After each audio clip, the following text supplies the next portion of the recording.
Hey, what's up, everybody? As promised, I said that I would share with you the third time I had an experience with my uncle in between or beyond the veil. And this time, this was an astral projection summon. Now, let me tell you, this was early 2000, January of 2009. I will never forget it. And I'm going to tell you why after I briefly tell you what happened.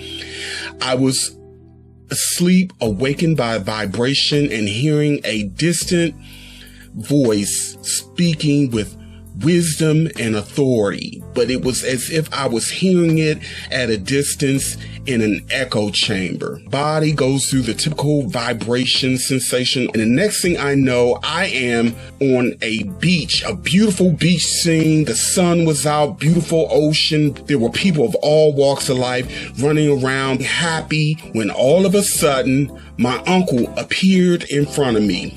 Now, before my uncle transitioned over, he wasn't the best speaker. He spoke with a dialect that was kind of funny, and we used to laugh about it all the time. But here in his higher self version, now remember, when we further ascend or go further beyond the veil, we shed away the artificial construct, the ego that we play here, and we move closer or merge with our higher or highest self.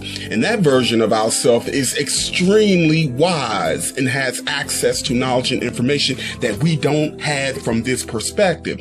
So my uncle was standing there speaking and communicating, feeling like him, absolutely knew it was him, but he was speaking with great wisdom and poise and clarity, but he was doing it telepathically. His mouth never moved. I heard everything that he was saying. When I realized here is my uncle standing before me, before he could say anything, it was as if something was guiding me to look out towards the ocean. The ocean literally just rose up by human standards.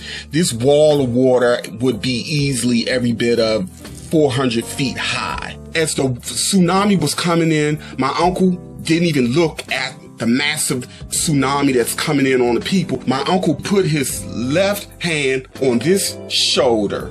My uncle literally put his hand up to the side like this. Put his hands up.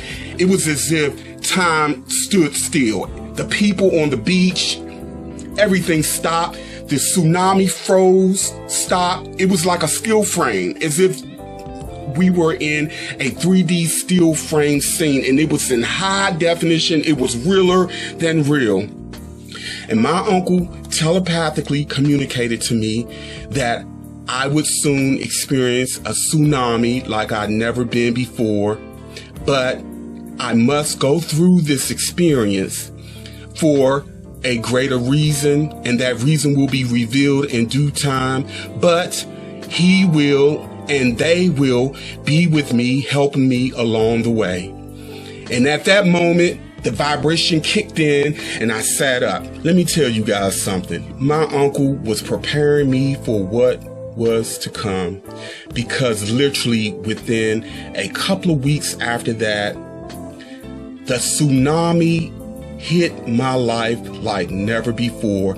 2009 will go down in history as my most challenging year ever. Now, let me tell you just how detailed that tsunami, when he stopped time and the wall from coming in, it was so detailed. I could see debris. I could see specks from trees. I saw sharks in the water.